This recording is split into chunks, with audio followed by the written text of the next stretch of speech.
The news hour coming to you live from the studios of HitzAfrik Radio and TV. Stay tuned. Download the tuning app onto your mobile phone today and catch up on all the latest news from HitzAfrik Radio. Broadcasting live on modern Ghana and our website www.hitsafrikradio.org. HitzAfrik Radio News Hour live. Good morning. The time is exactly 7 o'clock GMT in the studios of HitzAfrik Radio and TV. We are transmitting live on our website at www.hitsafrikradio.org.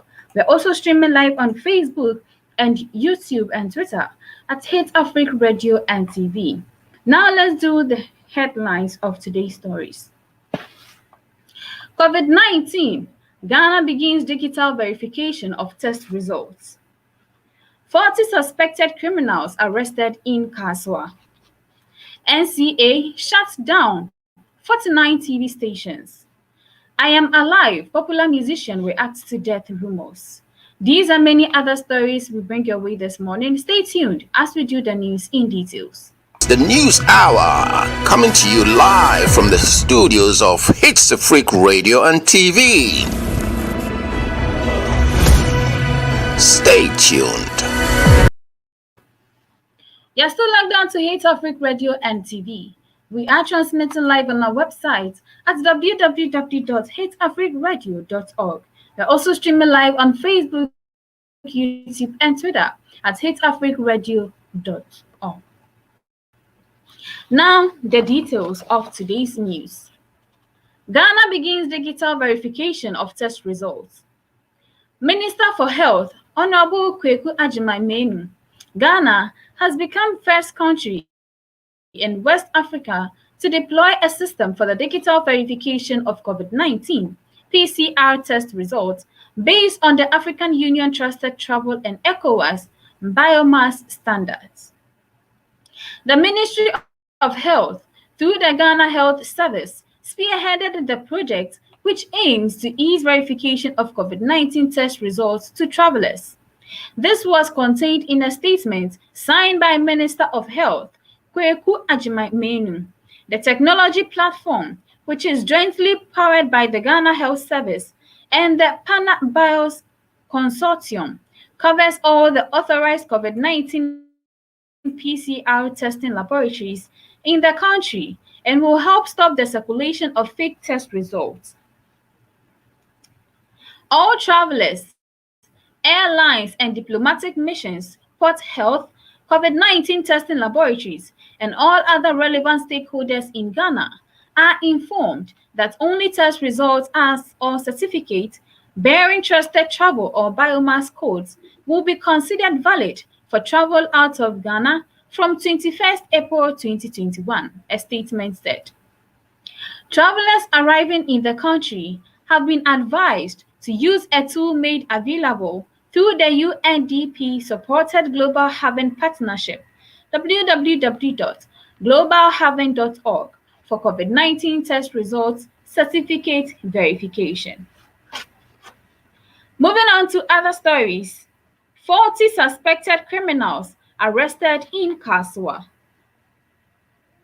The Ghana Police has arrested 40 suspected criminals in the Kaswa Central region on Wednesday. The swoop was undertaken by the security agency in the wee hours as part of effort to clamp down on illegal activities in the enclave.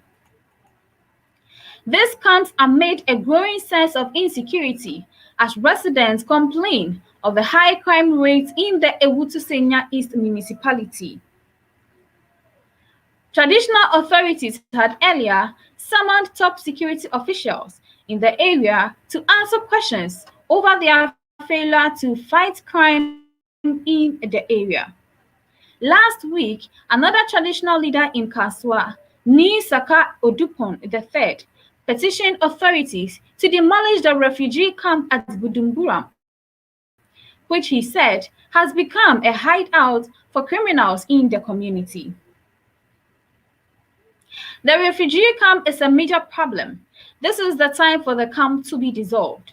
I cannot take the law into my own hands and do whatever I like. So we decided to petition the security agencies, he told Joy News. Not long after this, the area's Divisional Police Command arrested one Eric Asare in connection with the murder of Stephen Enchi at Opei-Kuma Junction, also a suburb of Kaswa. This is just a fraction of the fervent call for action as both young and old demand a charge in the insecurity situation at Kaswa. The police had earlier persisted that not much can be done by their outfits if the residents do not report infractions that happen within the community. They further pledged to follow up on information available to Joy News to facilitate the reduction of the canker. Following the morning arrest, more police personnel have been deployed to improve visibility in the community and repel crime. According to the police, other measures including snap checks and also mounting of tents will be affected at vantage points. The 40 suspects are expected to arraign in due course. Moving on to other stories. NCA shuts down 49 TV stations. The National Communications Authority, NCA, has shut down 49 television stations, 2 operating without authorization.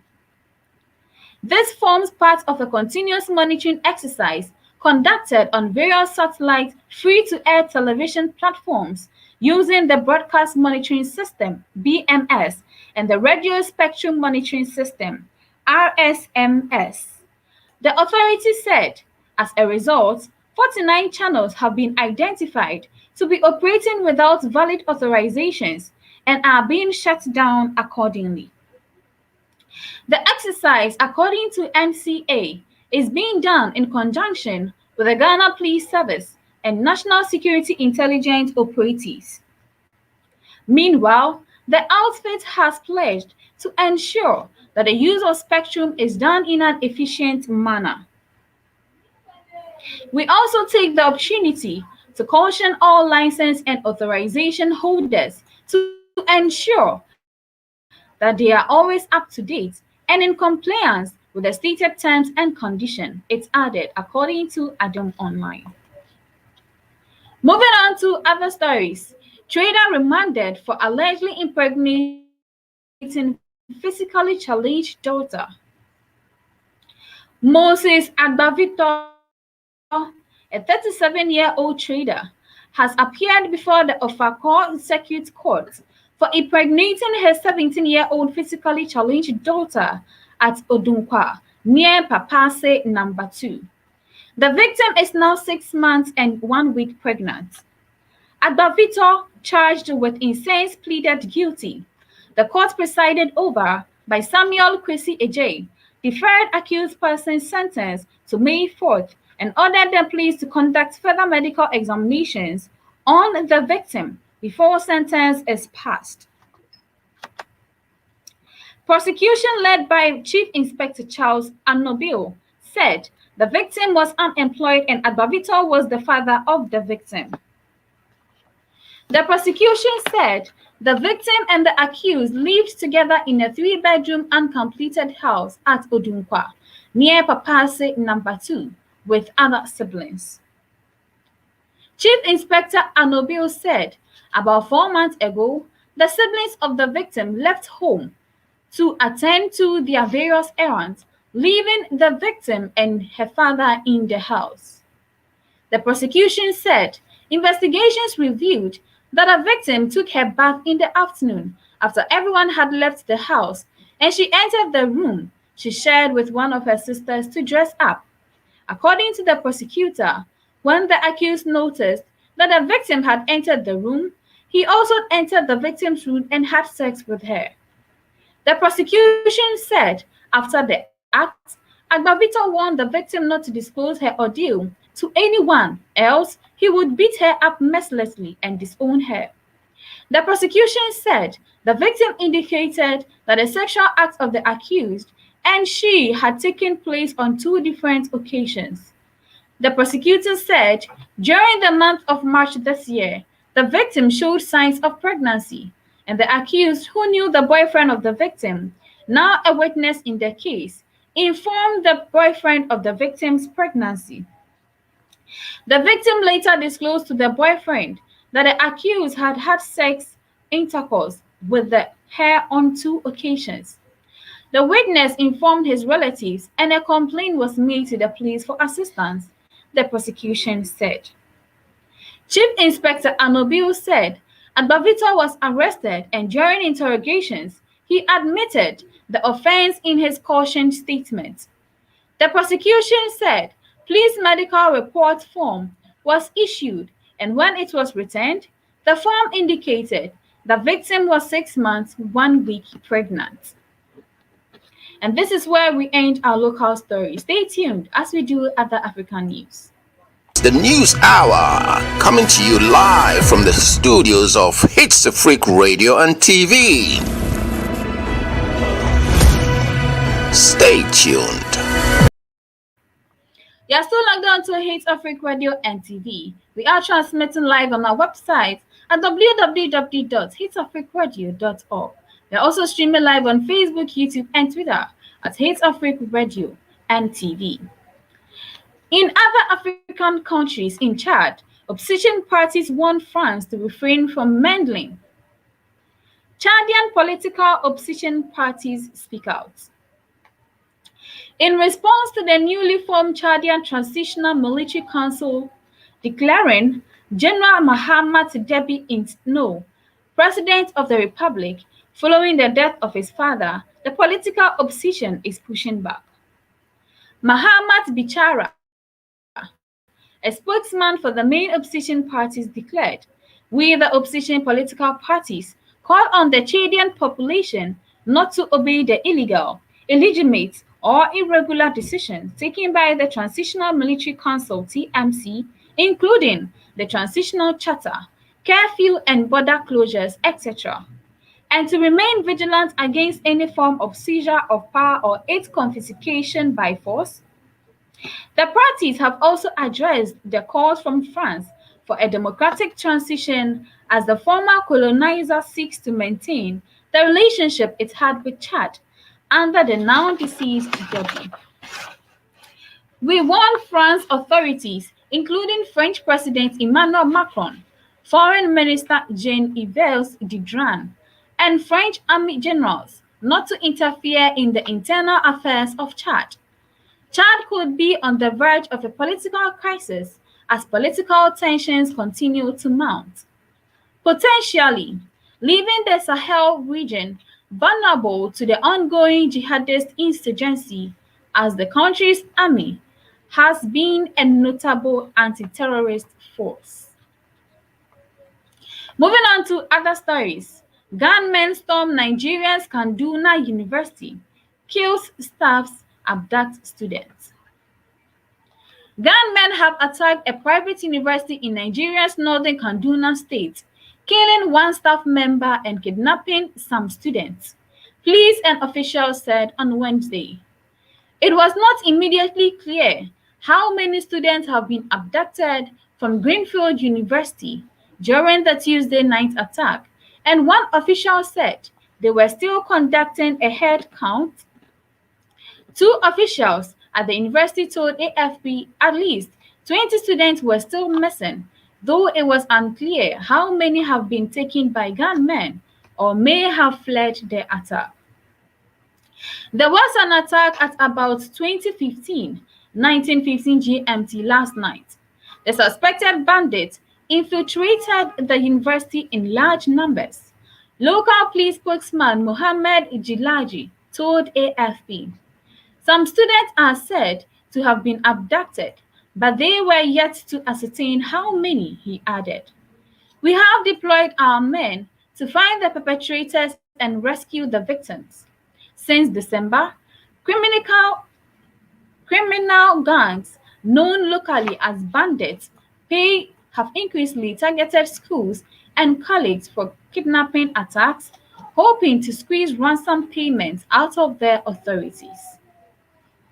The Greenfield University attack was the fifth kidnapping assault on a Nigerian school or college since December.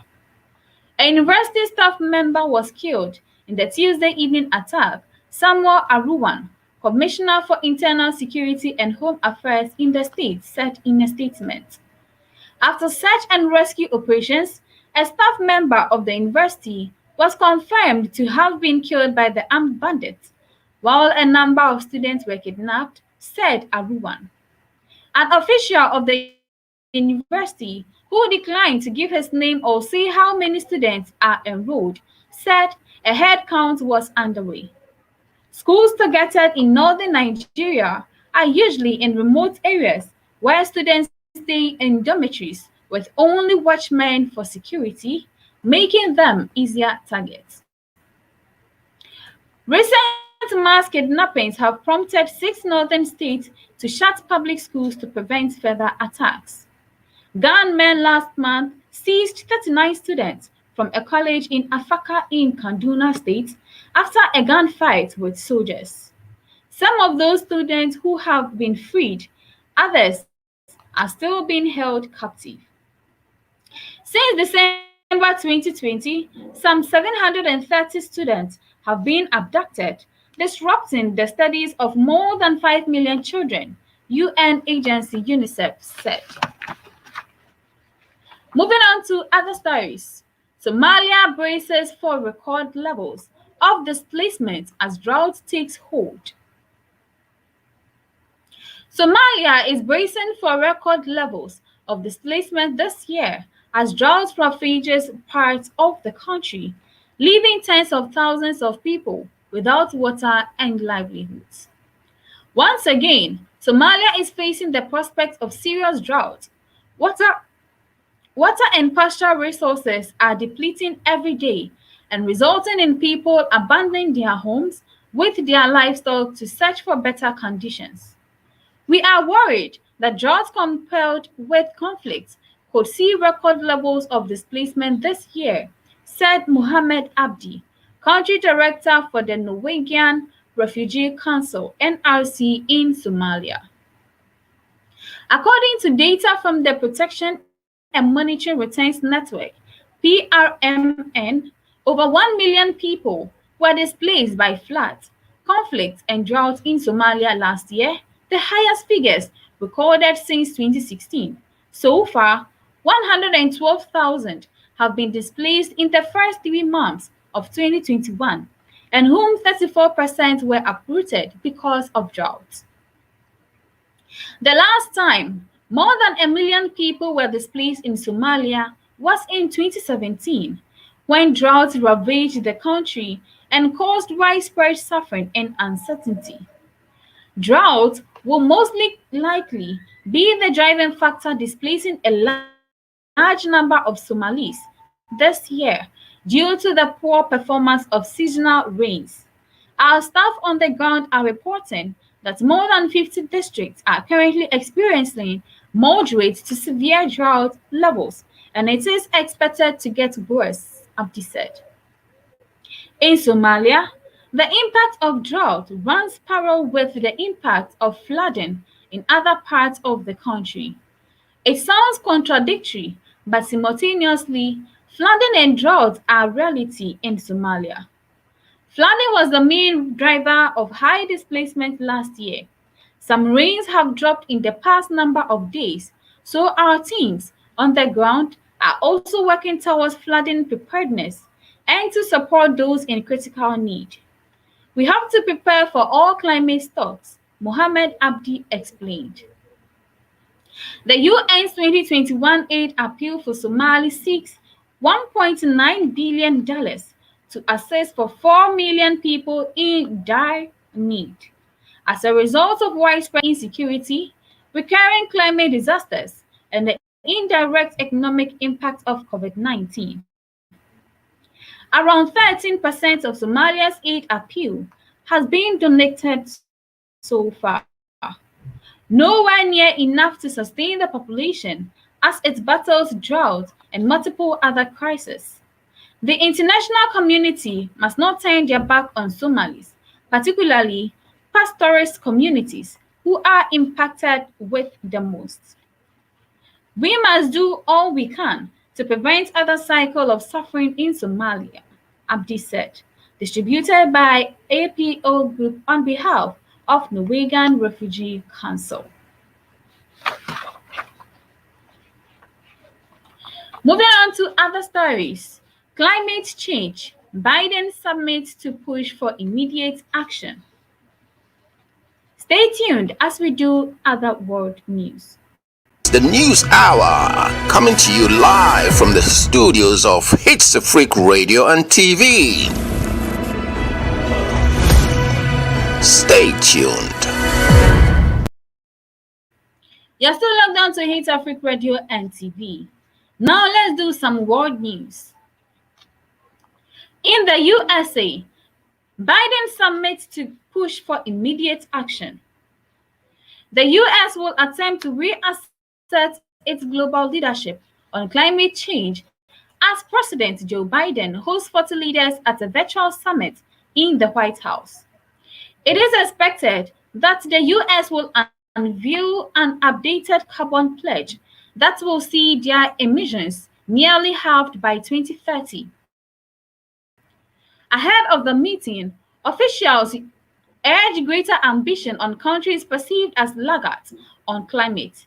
Referring to Australia, an official said there would be a shift in the approach. EU agrees to cut carbon dioxide emissions by 55% by 2020.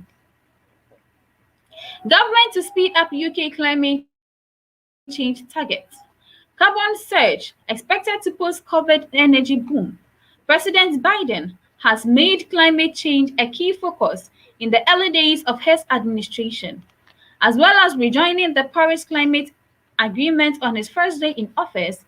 He announced early on that he would gather around 40 world leaders for a global summit on Earth Day, 22nd April. Despite serious tensions between the two countries on a host of issues, both sides seem keen to keep climate change separate from these disputes. Last weekend, the two countries issued a joint statement saying they would tackle climate with the seriousness and urgency it demands.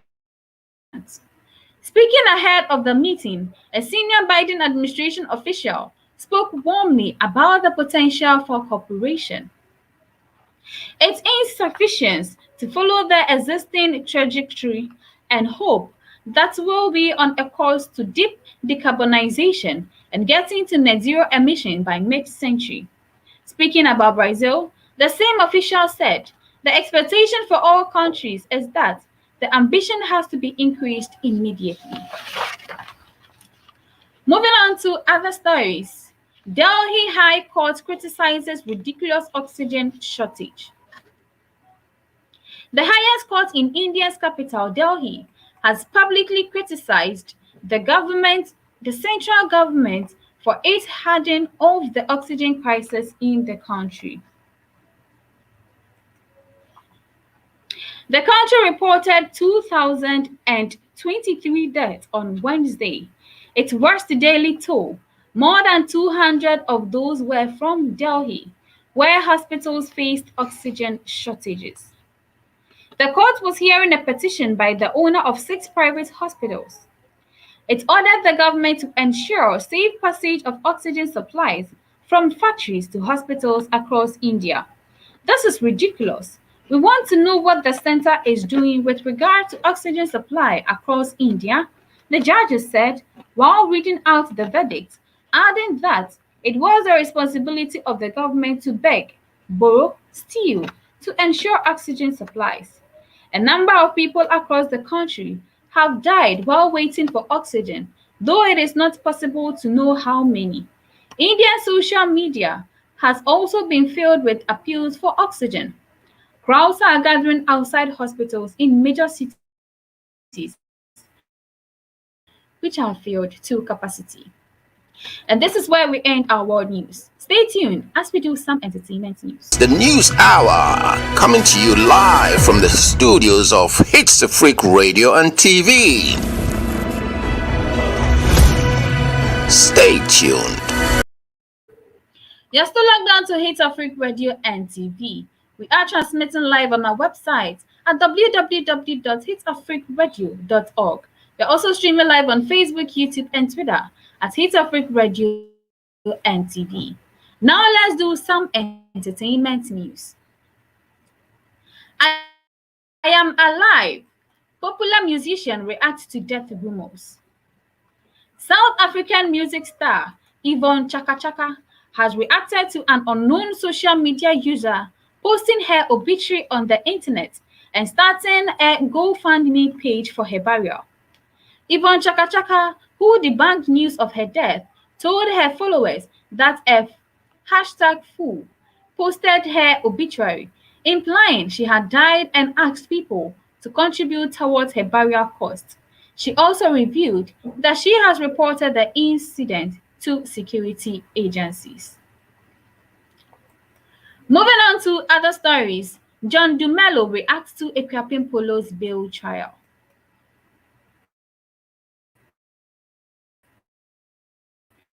Actor and politician John Dumelo feels vindicated after embattled actress Rosamund Brown was granted bail. The actor, who has lambasted on social media for suggesting the bail application to lawyers of the actress, expressed joy at the current deployment. "I am happy the court has granted her bail and hope and pray that the court will temper justice with mercy," John Dumelo added. And this is where we end our news for today. Stay tuned as we do a recap of our headlines. The News Hour, coming to you live from the studios of HitzAfrik Radio and TV. Stay tuned. Download the TuneIn app onto your mobile phone today and catch up on all the latest news from HitzAfrik Radio. Broadcasting live on modern Ghana and our website www.hitzafrikradio.org. HitzAfrik Radio News Hour live. You're still logged on to HitzAfrik Radio and TV. We are transmitting live on our website at hitzafrikradio.org. We are also streaming live on Facebook, YouTube, and Twitter as HitzAfrik Radio and TV. Now let's do a recap of today's headlines. COVID-19. Ghana begins digital verification of test results. 40 suspected criminals arrested in Kaswa. NCA shut down 49 TV stations. I am alive. Popular musician reacts to death rumors. These and many other stories we brought your way this morning. My name is Abna Ahwenye. Stay tuned for the rest of our programs and do well to follow us on all our social media handles at Facebook, YouTube, Twitter, and Instagram at HitzAfrik Radio and TV. Have a lovely morning.